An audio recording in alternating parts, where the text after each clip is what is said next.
Hello, comics and pop culture people. It's Brian, aka Big B McFly, your friend here, trying to give you some tips on how to grow your collection or fund your collection with minimal cash. So, for me, I've got several different ways that I do that. One of the ways that I do that is I am a player of the game Magic the Gathering, and I play in a lot of formats that are called limited, where you get packs to open and you make your deck out of those packs. You play, and when you win, you get prize cards.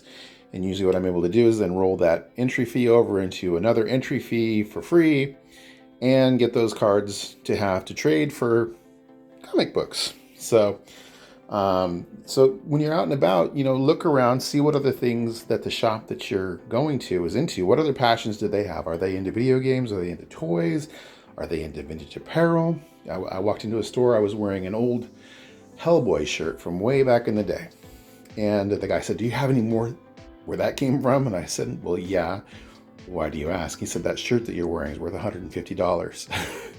And to me, it's just an old t-shirt. So, you never know. One man's trash, another man's treasure, right? So besides comics, what are their passions? What are they like? And you don't have to be an expert on the stuff that you're going to be looking for these guys. When I'm out garage sailing or at junk shops, I have these guys' phone numbers. You can just ask for their phone number and say, "Hey, do you mind if I send you some pics if I find something, that you might be into?" And 9 times out of 10, they're going to say, "Yeah, that'd be great."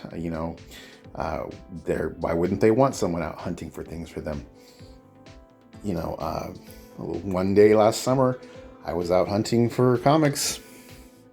Didn't find too many of these kind of things, but I found a whole lot of video games. And the first place that I came to, I took a picture, sent it to the guy. The guy was about jumped out of his shorts. He said, "Holy cow, Marvel vs. Capcom 2. Yeah, pick that up."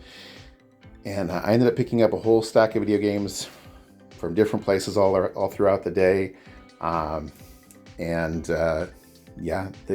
was $24 outlay, and ended up getting like $400 in trade that they used towards comics on that. So, that's always a good way to go. So you don't always have to be the one paying either. A lot of times people give you a finder's fee, out of, appreciation for you finding this stuff. I found a huge collection of toys, and the guy with the pictures said, "Hey, is this something you're interested in?" He said, "Yeah, could you get me the address and the phone number?" And I sure hooked him up. He gave me a finder's fee, got some sweet books out of the deal. You can't go wrong that way. So yeah, vintage toys, vintage apparel, video games.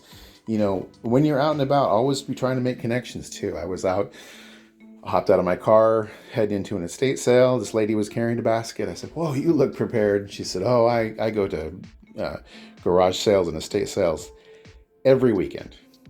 Actually, she said she did it for a living, so she did it almost every day. And I said, "Well, that's great. I'm out hunting for comic books." And she said, "Well, I don't see those too often, but, I'm hunting for vintage Christmas stuff." And so I said, "Hey, if I find vintage Christmas stuff, I'll send you pictures. Would you let me know likewise when you see comic books?" And that's turned out pretty well for me too. So, always be trying to make those connections, share your love for comics. I'm going to talk a little bit more about that in other videos, like where that can lead you to. But just wanted to give you guys some tips on expanding the way that you can grow your collection without having to actually pay a whole lot of money. So thanks for watching. Have a great day, and don't forget to share your love for comics. Bye.